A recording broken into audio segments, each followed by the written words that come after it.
Sure. Today we're going to talk about ideology and the Allegory of the Cave by Plato. Anyone who is taking a philosophy course may have already encountered Plato. Perhaps you have already read parts of the Republic or all of it. But I want to talk about that today. And I think it's the perfect topic, perfectly timed. Must be the universe is lined up just right to have set these lectures up the way that they're falling. So let me first start with the definition of persuasion. It's not a textbook definition.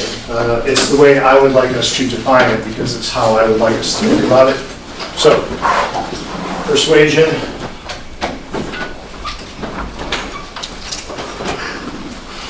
Persuasion occurs when you are attempting to cause the audience to take some action.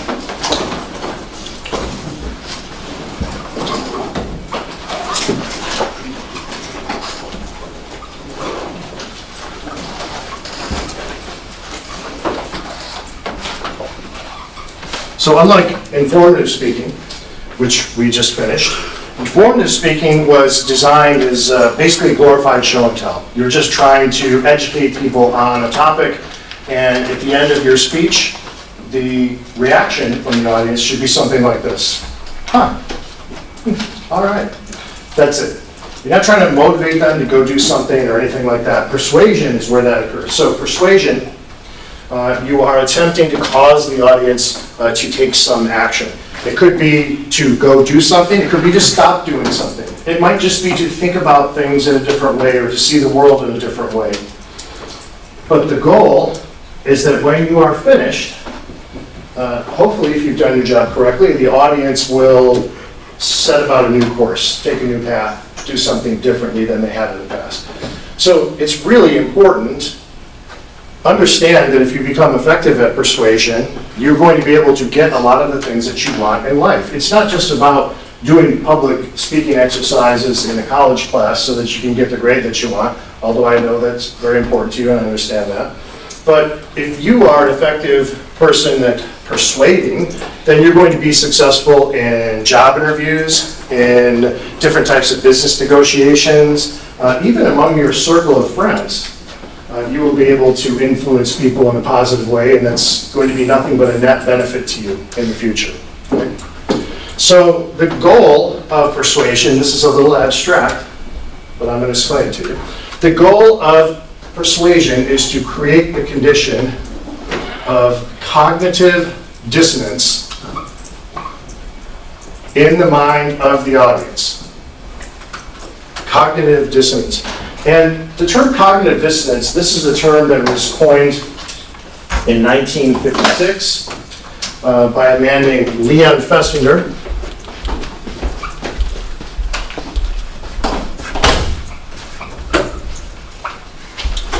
And he's a behavioral psychologist.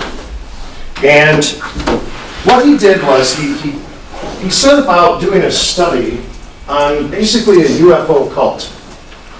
They were called the Seekers. And they believed that at a certain point, I believe it was the 21st of December, 1954, as the original date, if I'm not mistaken. Correct me on that if I'm wrong. They thought the world was going to end, and immediately prior to that, the UFO was going to come down, and the aliens were going to take them aboard the ship, and they would go sailing off through the universe to the planet Listonia. This was the case in that episode of The Simpsons, or something along those lines. And what happened was, December 21st came and went, and the world did end. And so the expectation was that when that prophecy failed to unfold, as had been predicted and talked about, and was actually the center of their cult, we'll say, the expectation was that they would disband, they would realize the error of their ways, and they would say, gosh, we were such fools about this, and I'm so embarrassed. I want to disavow ever having anything to do with that weird UFO cult. It didn't come true, so let's just move on with life. But that didn't happen. Instead, what happened was they modified their own sets of belief to accommodate that failure. They didn't want to accept what was true and evident right in front of them. And Festinger was bewildered by this, and so he did an overt study to figure out why this was happening and how this could possibly occur. And it happened multiple times, by the way. So the end of the world date would come and go, and when the world didn't end, they would say, well, we weren't loyal enough as cult members, and so obviously the aliens saw fit to postpone the date. Or it was some mistake that we made in interpreting the messages that we were receiving and distributing to the cult, and so we've had to adjust it. But in every case, they would just push the date back, which is a strange thing to do. And so because of that phenomenon, Festinger coined that cognitive dissonance. Think of it as mental confusion, or as he might have called it, the discomfort that we feel when we are encountered with a truth that does not correspond with our belief system. We are more likely to lie to ourselves and to try to dismiss it away because we don't want to change our fundamental belief system. It's just human nature. All of us are guilty of that to some degree at some point, right? Mr. M is no exception, I can assure you. So, that's cognitive dissonance. Now, this is actually what we're trying to create in the mind of the audience. Because, let's be honest, if you're giving a persuasive speech about some meaningful and impactful topic, let's say abortion, well, I would presume everyone has an opinion about that. No, I don't need to know what they are. But suppose I were to give a speech and to try to convince you to take the opposite position. Well, a 30-minute speech is not going to flip anybody before you leave the room, right? Nobody's going to leave the room after 30 minutes and go, wow, he just was such a charismatic and persuasive guy that I've totally changed my position on abortion. Said no one ever. That's a deeply held belief. It's going to take more than 30 minutes. It's going to take a lot of contemplation, soul searching. You may not change your belief. You may take whatever information that I've given you and put it into some strange context in cognitive dissonance and continue to maintain your original belief. Think about cognitive dissonance in this way. Here is your original set of beliefs. And then you are confronted with evidence or facts or a good counter argument even, and that looks like this. So, they're very different. So you have to choose one. But instead, this is what you do instead.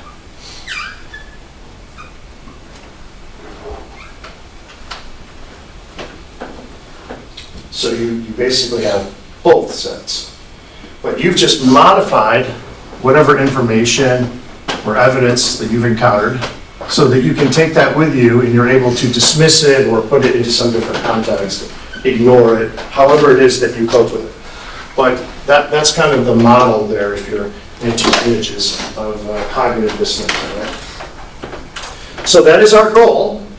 We can put people into that condition, and that's it. That's the best that we can hope for, unfortunately. It would be nice if there were some magic lever or some psychological trick that I could teach you where you could be immediately persuasive and you could go out and sometimes people think that Adolf Hitler was this way. He's extremely charismatic. He could just, get an audience in the palm of his hand. False. It's completely false. There is no magic trick to be able to do it. And it sounds like a half-hearted goal. Well, you're telling me that's the best we can do is put them in cognitive dissonance? Yes, that's it. That is the best that we can hope for. After that, once we put them into a condition of cognitive dissonance, it's like turning the hourglass. It's only a matter of time. One of those has to go. Right? Most people will not continue to go through the rest of their entire lives in the condition of cognitive dissonance. How long does it take for them to either throw out their original idea in favor of yours, or vice versa? Maybe it didn't work. Maybe they do end up keeping their own. Everybody's different. A long 3-day weekend, half a year, a decade. Just depends on the individual. Some people will continue to navigate through life in a condition of cognitive dissonance for a long time. All right, so that's our goal, but it is like inverting that hourglass. Now it's just a matter of time once you've done that, okay? So now I'm going to shift gears. I really wish we had more whiteboard space here. Now I want to talk about Plato. Plato, one of the ancient Greek philosophers, about 2,400 years ago. It's a long time. These were brilliant people, the ancient Greeks. Just to give you a glimpse into that world, if you haven't taken a philosophy class yet, there's an entire group of ancient Greek philosophers known as the atomists. Leucippus is probably the most well-known.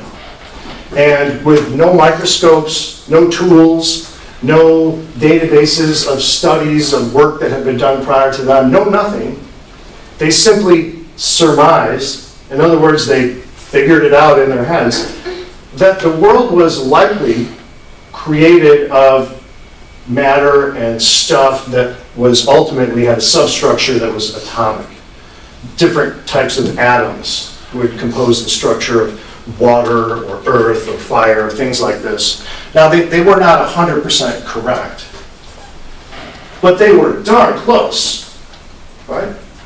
And that's really impressive, considering they had no tools, no prior knowledge, no nothing. They just surmised it. They just came up with it. So these were very brilliant people. Plato, one of the most well-known, I'll tell you this, the Greeks were not fans of written word. They didn't like books, they didn't like to read. It's like myself in middle school, I guess.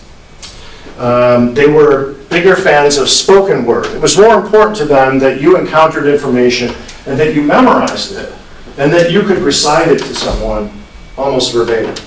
Which, if you think about it, is kind of the point of reading a book anyway, right? You read the book, and the idea is that you're downloading all that information, and then you can go speak to it in some way.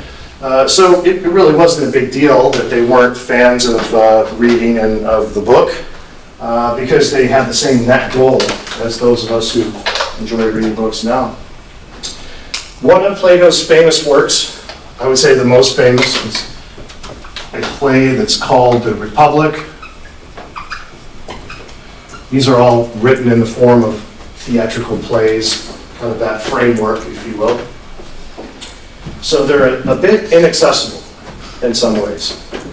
Have you ever read a script for a play or a television treatment, they're called? And so it doesn't read like a regular book, right? It has the name of the person who's speaking and then their line, and then the next person who's speaking and then their line. And so I'm just going to be honest with you. When I was assigned to read The Republic, I was probably a sophomore or perhaps a junior down at Ithaca College, and it was unbearable. I mean, I just couldn't. I maybe finished 25% of it, just being honest with you. And I thought, well, I'm going to have to pay really close attention to the lectures because this is awful, and I just can't get anything from it. Because it was so difficult to read. You know, there are several people in here that are having a conversation in this book, and they all have the really long, complex ancient Greek names, Theusippides, and so it gets confusing. You begin reading this, and it's like, well, okay, you get a couple pages in, and then it's like, oh, wait a minute, this is a new person, I think, isn't it? And you flip back, and oh yeah, this is somebody, okay, what was he saying? And then somebody else joins the conversation. Wait a minute, is this person, oh, this person was, oh, that's who that is, right. Okay, now, where was I? And it's so overwhelming. It'll drive you crazy trying to follow it. And that's why I couldn't do it. So, years and years later, probably, less than a decade ago, a colleague of mine said, you should try the audiobook version of The Republic. Because my colleague also hated The Republic as much as I did. And said, just trust me, just try it. And I did, and it was a whole different book. When you listen to it, spoken by actors, and they use different actors to perform it out, every one of them has a unique voice, and so your brain just automatically makes note, oh, that's Plato speaking, oh, that's Glaucon speaking. And you don't have to go fumbling around, it's much easier. I actually enjoy it. So my recommendation to you, if you are ever recommended or instructed to read this book or for a philosophy class, get the Audible version and listen to it. It's just much easier to navigate. I've had at least 2 students so far over the last several years who have transferred from this college into a 4-year university, contact me via email and say, Mr. Evan, thank you so much for the advice on doing the Audible version of the Republic. It was so much better. I was able to participate in class. I got something out of it, et cetera, et cetera. So if you ever encounter that, try that. You may be one of the next people to email me about it. Anyway, in the Republic, what's going on here, spoiler alert, it's just a group of old guys who are sitting around having a conversation about how they would recreate or restructure society in order to make it perfect. Like if they had godlike powers, let's say, how would they restructure it? Would you redesign it as a democracy? The Greeks were actually not fans of democracy, despite what people think. Would you turn it into something different? Would you have an emperor? How would you create it so that you wouldn't be attacked by your enemies, so that you wouldn't have civil unrest, so that it would last the test of time and it would create the best conditions for citizens to flourish, et cetera, et cetera. That's the gist of the book. So that's what they're trying to get to. What would be the best structure of society? You know, imagine in the south of the city here, not far from us, a barber shop or something on a Tuesday evening when it's really slow. What might you expect to find? There's probably a group of guys like sitting in the back, playing cards, and smoking cigars, maybe talking about sports or something. It's like that scene, except ancient Greece, and instead of cigars, they're sipping coffee, and instead of sports, they're talking about how would they recreate all of society to make it perfect. That's the gist of it. So, in this book, The Republic, which most people have not read, there is a section that most people are familiar with. Basically, they're trying to come up with this perfect and ideal society. And one of the problems with that Plato notices is that how will you get people to buy in?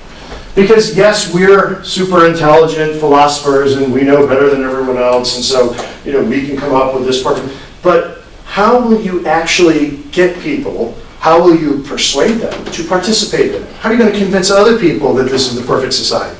Because unless they go into it and start doing what you're anticipating, there's no point, it's not going to work. And they didn't understand this. So basically Plato, I'm paraphrasing here quite a bit, but Plato wanted to illustrate to them the problem that he was confronting them with. And he did so by presenting an allegory. And an allegory is just a term for a literary device. It could be a story, it could be a song, artwork even. And it appears to have one meaning that's superficial, but it has a deeper meaning than that. So maybe some of you have a favorite song or an artist, and if your parents heard the song, they wouldn't get it. They would say, I don't understand. It's a song about this girl who's walking home from school and just noticing things that she sees on the way home. But what is that? But you know, because you know the artist and you're familiar with her work, that it was actually written, and the things that she sees on the way home from school are metaphors for issues that she's having in her life. So you know that there's a deeper meaning than just that superficial. That's kind of an example of an allegory, okay? In the Republic, Plato talks about the allegory of the cave. Is anyone familiar with the allegory of the cave? You are. Good. You can hold me to account here at the end and tell me how I've done. So I'm going to give it to you. Here it goes. Basically, by the way, this is all throughout pop culture today. There are songs and TV shows and the guy, the black man, super intelligent, bristle broom mustache, the science educator, what's his name, talks over everybody. Neil deGrasse. Neil deGrasse Tyson. he often makes references to the cave. It's very common. After I show this to you, it won't be long, you will all start noticing it when there are references to it. Okay? So basically it's a thought experiment, and it goes like this. You have to imagine that there is an underground cave here, something like this. Forgive my artwork. And there's an experiment that's going on in this underground cave. And it's a rather cruel and crude experiment. What's happening is there are several people here, small group, and they're being held prisoner. Being held prisoner in the forward part of this cave. And they're completely chained up, completely restrained in every way. They can't move at all. They can't even turn around. Their heads are secured so that they can't move their head. All they can do is they can move their eyes. That's it. Basically frozen in place. Okay? Now here's the strange part. You have to imagine that they've been in this situation, in this crude experiment, their entire lives, since they were born. So imagine, as soon as they were born, they were whisked away from their mothers, and they were taken into this cave, and they were put into little tiny chains at first. And as they grew into adults, now it's a few decades later, they're all adults, and presumably they had to use larger and larger chains as they grew, and I don't know what they did for bathroom breaks or anything like that. Plato wasn't clear about that part. So we won't worry about that. But that's the thought experiment. They've been there since the moment they were born, and they are frozen in place, and they are stuck looking forward. They can't even turn around. So they're staring at this wall of the cave in this bizarre experiment. Behind them is a platform. And every day at certain intervals, the people who are running this cruel experiment, we'll just call them the evil guards, they come out and they are carrying pieces of wood and stone that are shaped in certain ways. And behind the evil guards is a fire. And so you can probably see what's going on here. When the guards pull these shapes up, it casts shadows of those shapes on the cave wall in front of the prisoners. And so basically, they are deceiving the prisoners. Now, remember, they've been there their entire lives. They know nothing else in the world except for this setting. This is the world to them. So in time, they begin to make sense of it. They start to name the shadows. And this is like a miniature North Korea right here in some ways, right? They name the shadows. This one we should call this. This one is called this. And then eventually they begin to make predictions about them. Whenever we see this one, that means that it will be followed by these two. And if these two shall come from the east, then that means the one. And so those among the group of prisoners who are best at making accurate predictions are considered the wisest in the group. They are the wise men of that group. And so this experiment goes on and goes on like this. You all with me? Plato wants us to imagine that what if, at this point in the experiment, you were to go in there and release one of the prisoners? You were to free them. They wouldn't know what was happening. You would probably have to physically take them, turn them around. And of course, once they did, what would be the first thing that they would see is the fire. Imagine that after a few decades of doing nothing but staring at a dimly lit cave wall. Now you turn around and look at a fire. It would be akin to leaving the movie theater at 2:30 in the afternoon in the middle of July in Dallas. We all forget and go outside and immediately, my eyes, go running back in, your eyes are throbbing with pain from all that light at once. Eventually the person would overcome that and you would have to lead them out of this cave. And eventually they would end up here. And what would they see? Well, the same things that we see, reality. The sun, and there would be trees, and birds, and hastily drawn animals. whoever that is. And imagine how overwhelmed that person would be. Notice how the sun replaces the fire, and the actual objects replace the two-dimensional shadow versions of them. This prisoner would now realize that he had been deceived his entire life, and that the shadows were just representations of the real things. They weren't the real things themselves. And he would be completely overwhelmed. He would realize that these are actual things that have life, and they have color, and I can feel heat, and I can see things, and I can even move through the dimensions myself. I'm not frozen in place. And it would just be so overwhelming, it would take a long time for that person to adjust. This escape from the cave, Plato is encouraging us to make our own escape from the cave without being rescued. And to do so would be the journey of the philosopher, let's say. We are all born into darkness and ignorance, aren't we? And the things that we come to know are really just things that other people have showed us and told us about.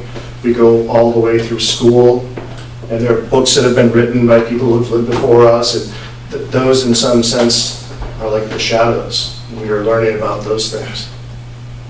I mean, you were all materialists until about 2 weeks ago, right? So this is a metaphor for abandoning that scenario and seeking truth on your own. You should aspire to go find out what's true. And that's why I say it's like the journey of the philosopher, the journey of the student. Or you can think of it as our journey together out of the cave. But it came with a moral imperative. You had a moral obligation once you escaped the cave. And the obligation was that you were required to go back into the cave to free the others. Now you know what the truth is. You can't just leave them in there, right? They're being deceived. They think this is what reality is. It's clearly not. You know the truth. You have a moral obligation to go release them. A moral obligation. It's like a religious tenet, a command from God. You have to do it. Go back into that cave and release them. It's like when Bruce Willis is leaving the pawn shop in Pulp Fiction, it's the door, he hears Marcellus screaming and realizes he's got to go back. It's a clunky comparison, but same idea. You have to go back and release those prisoners. But that came with a dire warning. And the warning was that when you got in there to release them, they would not want to be released. And they would resist you. They would resist being released to the point where they would prefer to kill you than to be released from that cave. That seems awfully extreme, doesn't it?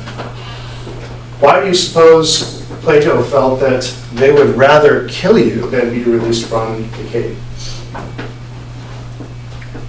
Would they be happy to know that they're being let out of a cruel experiment and that they were wrong about this their entire lives, and finally someone was coming to show them what the truth is? Reminds me of this expression in some ways. How's that go? Bliss. Ignorance is bliss. Yeah, it's true. It's a bit more than that, actually, I'm afraid. When people become entrenched in their deeply held beliefs about the nature of reality, it's going to take more than somebody showing up one day and saying, hey, you're completely wrong about the nature of all things in the universe, and follow me and I will show you what the truth is. Do you think you would follow that person if someone said that to you? I don't think you would. But you already know what I'm talking about, don't you? Haven't you all had this experience where it's the middle of the afternoon and you're doing your homework or you got the TV on and who's that? I didn't order any Amazon. And you go look through the people And there are two little old ladies standing there. So you open the door, and they got a book, and they say, "Hi, I'm so-and-so, this is so-and-so, we're from the church of somewhere, and we've come to talk to you about our prophet, if you had a few minutes." Have you all had this experience? Or you know someone who has had that experience, or you know of these experiences at least? How many of you have switched to that religion when they came to your door? Show of hands. In the back? No one has. No one has, right? Why? Well, the answer is fairly obvious. That religious views are very deeply held personal beliefs, and you're not going to just throw them in the, "Oh, here, let me get rid of my crucifix, send my Bible spinning out the window, or thank goodness you're here, I've been wrong all these years of my life. Come in and tell me about this new God." Said no one ever. Now, in fairness, it is possible that they could plant a seed. They could talk to somebody who's been struggling with their faith, and perhaps in some time they may convert. The hourglass might be flipped, in other words, right? Cognitive dissonance. And by the way, I'm not picking on people who do this at all. I don't think that they actually do it because they're going for like a large number of conversions. I don't think there's a church somewhere with converter of the month pictures. It's been Mabel since last July. How does she do it? I would imagine the rate is hovering right around 0. But in fairness to them, I think it's just something that they do as part of their faith. It's more like we're just getting the word out. I don't think they have an expectation of converting people. So I don't want you to think I'm picking on them. I'm not. I'm just using that as an example. And so if we want to get technical about this, why is it so difficult to persuade people out of these sorts of beliefs? The answer is because these beliefs are ideological beliefs.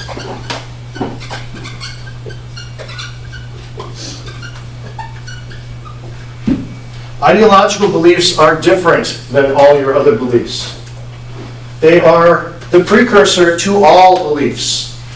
If you took your more superficial beliefs, most of them, perhaps all of them, and you really trace them down to their origin, you would get down to ideological beliefs. The most fundamental set of ideas, your worldview.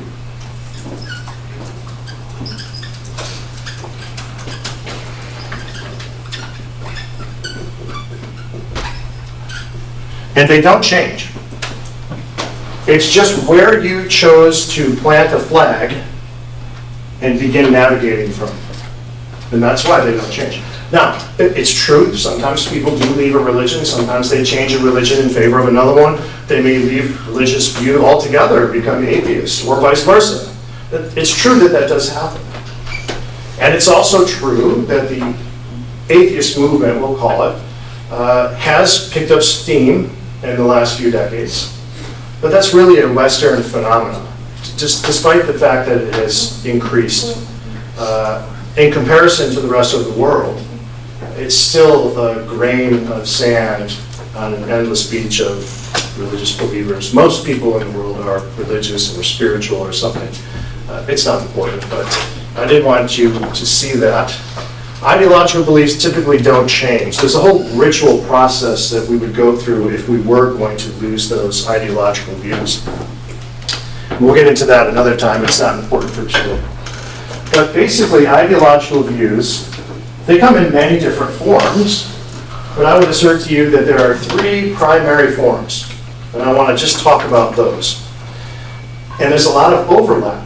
You could make a case that I'm really just quantifying one ideological view into different categories, and you'd be right about that. But I just want to separate them into 3 categories so that you can see them naked and separate from one another, because I think it's possible for a person to hold any one of the 3 without necessarily having overlap into the other 2. So the first one that is the most common we see is the one I just mentioned, which would be religious ideologies.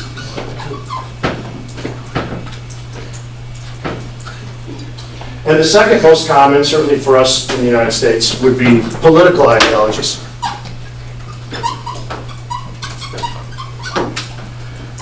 And the third one I want to put on the list are social ideologies, or social views, social worldviews.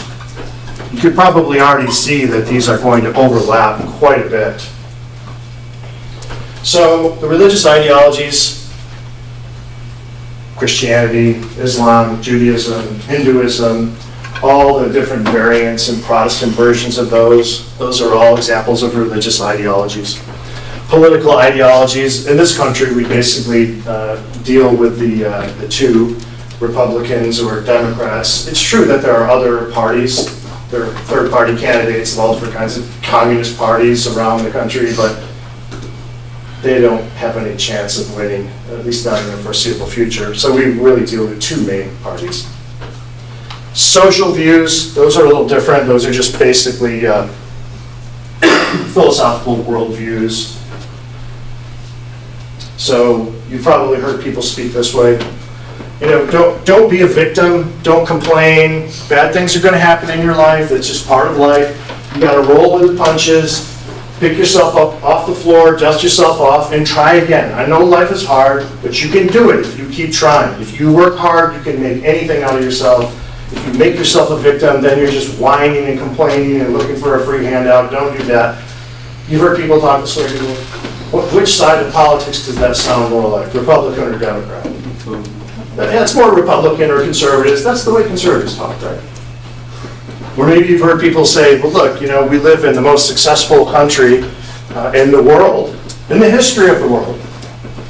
And we have made people extraordinarily successul, and at the same time, we're also dealing with great disparities.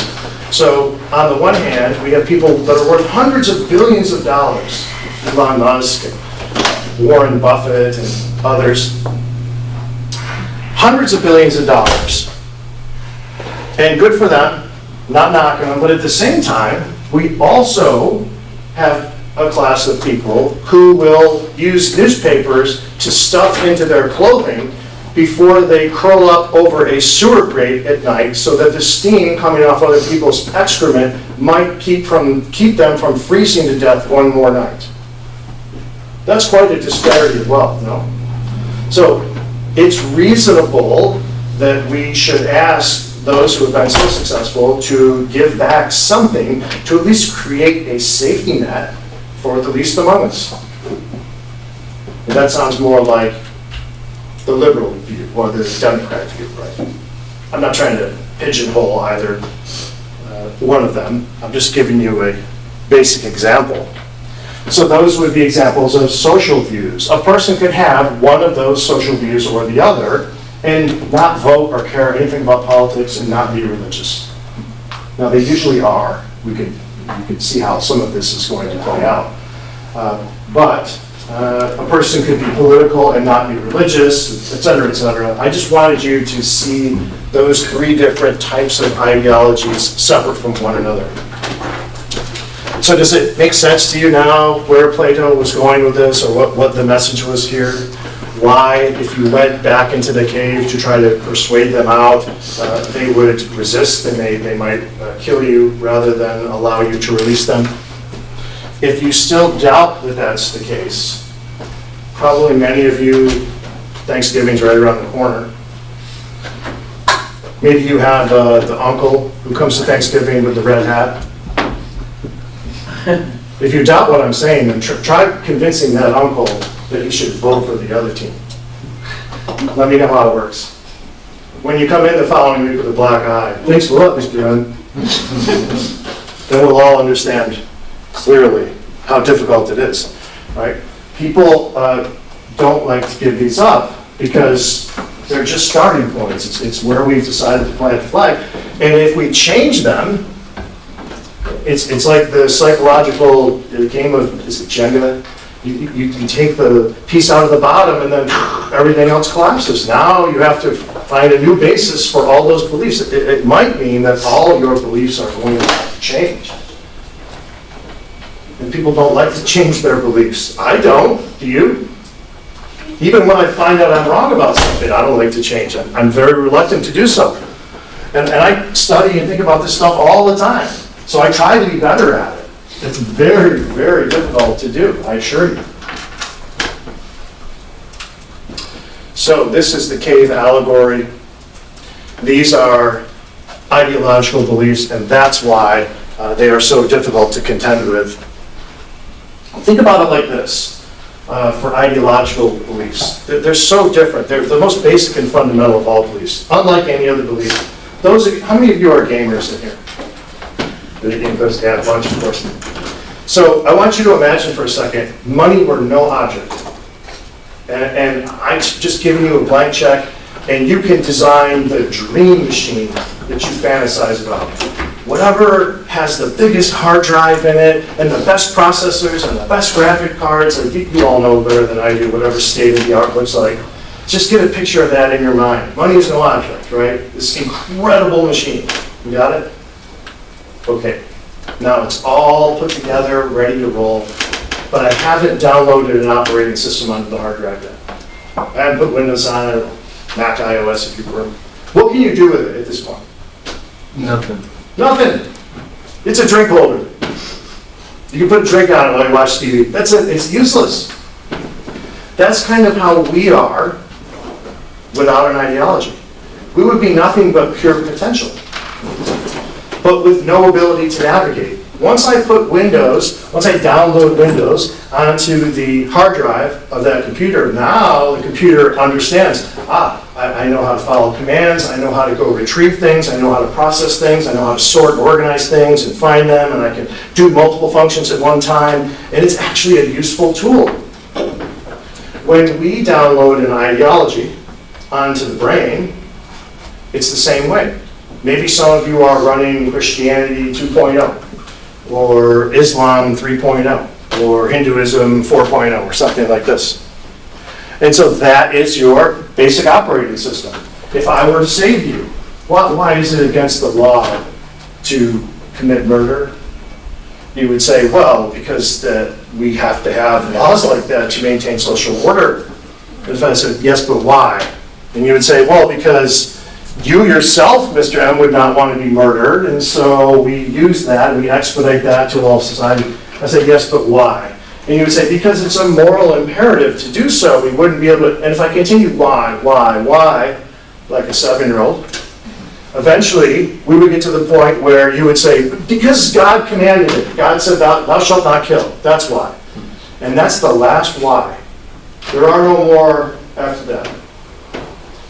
That's how you get down to an ideological view. That's how you know you've struck pay dirt.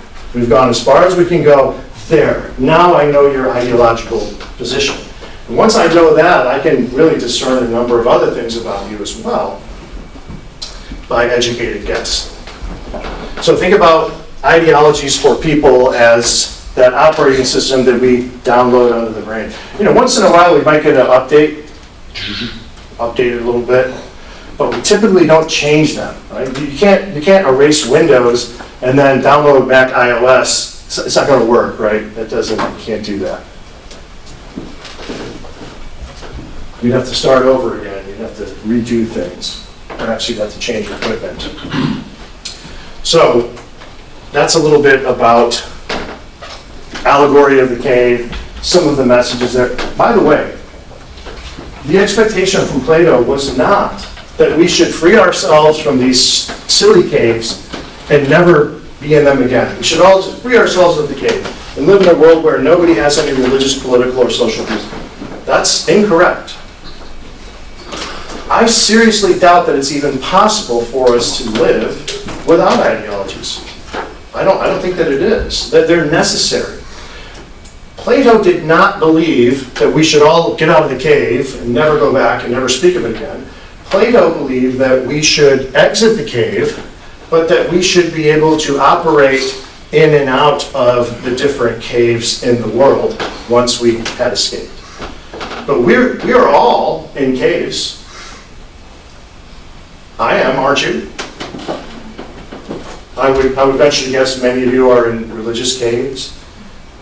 Definitely, we're all in different political or social caves. Maybe there's some overlap there.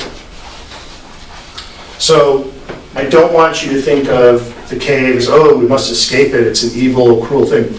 It's not.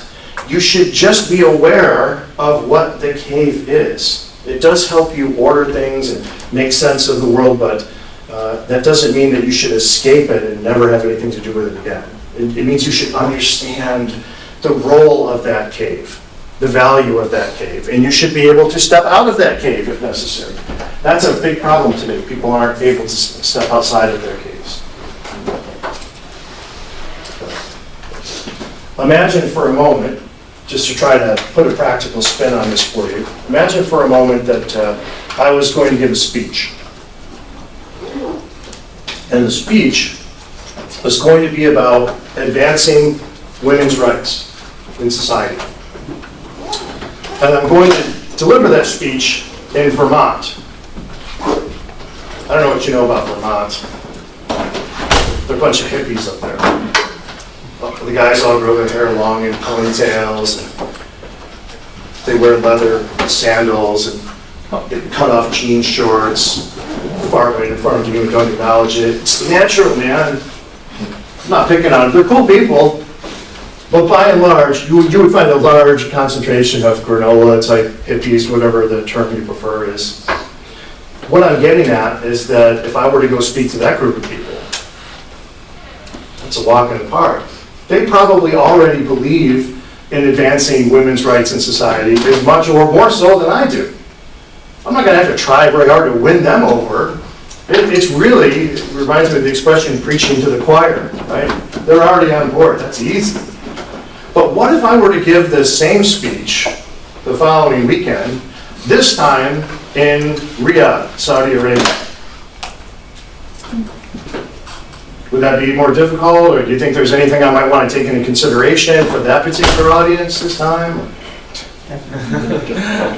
Yeah, if I hope to escape with my life, right? I don't want to go in there and offend them. So that is why it's so important to understand what the ideology of the audience is. Ideology is going to be the biggest obstacle to persuasion. You're never going to just smash through it. It'd be like running into a brick wall. You kind of have to dance with it a little bit, get to know it, and it gets to like you, and then maybe you can sort of move around like this, and then a little spin move like they do in football, and there, now you've gone through it.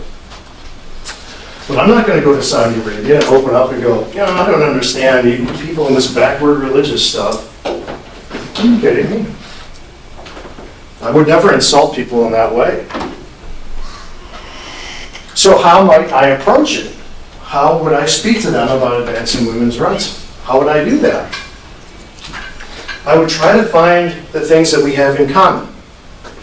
And no matter how different we may be, here comes this crazy guy from the West, and he's going to give a speech about advancing women's rights. Like, all right, go ahead, dude. You might think we're as different as we can possibly be. And in some ways, we are, superficially. But we do have the most important things in common, myself and that audience in Saudi Arabia, don't we? I would start off by pointing out things like, first of all, I've traveled many places in the world. In every place where I've gone, where I've seen Islam, it's been practiced a little bit differently. It's not quite the same in Saudi Arabia as it is in Indonesia, and not quite the same as it is in Afghanistan, or Egypt, or the United States, or Iran. So we know that God is perfectly content with different cultural variants or flavors of religions. No one is opposed to that. And every single person in this audience, including myself, would not be here if you did not have a mother. We all have a mother. Many of us have sisters, wives, daughters. What I am here to say to you is that if you are going to create a social order in which your mothers and your daughters and your sisters and your wives are able to flourish and lead happy lives, healthy lives, in the way that you are, isn't it worth considering that you might want to make some adjustments? You might want to try to improve conditions for them as well. I'm giving you kind of a clunky example of how I might approach it, just so that you can see the obviousness of it. But that's what I would do. I would try to find the things that we have in common and the things that are true, abundantly true. Nothing that I said could anyone argue with. Everything I said is factual. And so hopefully, if I've done that in a gentle way, I would be able to convince the audience to begin thinking like, well, he's right. We all have mothers and daughters and sisters, and wives. That's a good point. And it is true, I've been to other places, and every religion is a little bit different when you go to different countries. Nowhere does God command that it shall be uniform everywhere from one edge of the earth to the other than the basic tenets. Maybe that's worth considering. All right? So that is a little bit about ideology and the role of ideology in persuasion. Ultimately, what Plato was getting at here is that if you want to go into that cave and convince people that they should come out and have a look around, then the way to do it is through gentle and effective persuasion. Not to go in and drag them out kicking and screaming. Not to say, what are you stupid people doing in here? How could you be so dumb as to buy into this notion that these shadows are real? Don't you know anything, man? That's not going to work. So the ultimate lesson of the cave, I would assert to you, is to demonstrate that it is a metaphor for the journey of the philosopher. It is a metaphor for the difficulty of dealing with ideology, how you get people out of their deeply entrenched beliefs to come out and have a look around and see other things. Do you have any questions for me? The peculiar thing about ideologies that I want to point out to you, and I'll close on this, is that they have no truth value.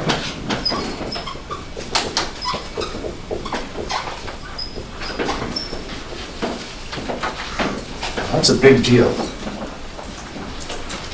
Now, before you go racing out, wailing your arms in the yard saying, Mr. M just said my religion isn't true. That's not what I'm saying. What I'm saying is they don't have a truth value. It cannot be determined whether they are true or false. They may very well be true. You may have chosen the correct religion and you are living your lives according to the way God wants you to, and you will end up in heaven, etc. It's just we don't have any way to know that. This does not mean false. It means unknowable. And because these are unknowable, just understand that. That will help you to dislodge yourself from the cave. You can always go back into the cave. You can still dwell in the cave with the others in the cave. Just be able to come out of it and see that, oh, there are other people in other caves. They don't belong to this cave, but what might we have in common? How can I deal with them? How can we get to understand each other so that we don't go to war over who's in the correct cave? But this is a peculiar thing, that they don't have a truth value. You might think of it as just kind of planting a flag. And you have to start somewhere. We're just kind of born into this universe, dimension, whatever it is that you want to call it. And we're in these corporeal bodies. We can move and do things and communicate. There are other beings that are like us, and a lot that are different. Some of them are really tasty. Maybe we shouldn't be eating them. And so we have to figure out, how do we start moving forward? How do we live a good life? How do we do the right thing? How should we treat other people? How can I live a fulfilling life? How do I do that? And it starts by planting a flag. Just understand that you deciding where to plant the flag does not mean that that's true and accurate and correct. It might, but it's not known. And we'll never know. Well, I guess we all find out one day. Lastly, think about people who, two people, I'll just give you the most extreme example I can think of. Two people who you would think there is nothing in common between these two people. They are totally polar opposite. Good luck on this one, Mr. Matt. Let's say the most religiously devout person we can conceive of. Let's take the Pope. Pope would be a pretty religious person, right? And then the most stern atheist, Richard Dawkins. not picking on Richard Dawkins. Richard Dawkins is an evolutionary biologist. He writes books about atheism. He talks to people about atheism. He promotes atheism. He has debated people on how silly he thinks Christianity and religious views are. He is a committed atheist all the way. The Pope and Richard Dawkins, what could they possibly have in common? They have everything in common. Everything. Richard Dawkins and the Pope, they both believe in the good, whatever that is. They both believe in living a moral life, treating people with respect and dignity. Richard Dawkins is a very decent man. So all of that is pure overlap. Believing in the good, how to live a good life, how to treat other people, how ought we to behave in the world, etc., etc. The only thing that is different, that we've come to see as a radical, incompatible difference, is that they ascribe those to different things. The Pope ascribes that to commandments or tenets from God. And Richard Dawkins ascribes that to philosophy or rationality or something along those lines. But they're just ascribing different causes to those. They still live their lives the same way. They have everything in common. Surprise. All right, do you have any questions?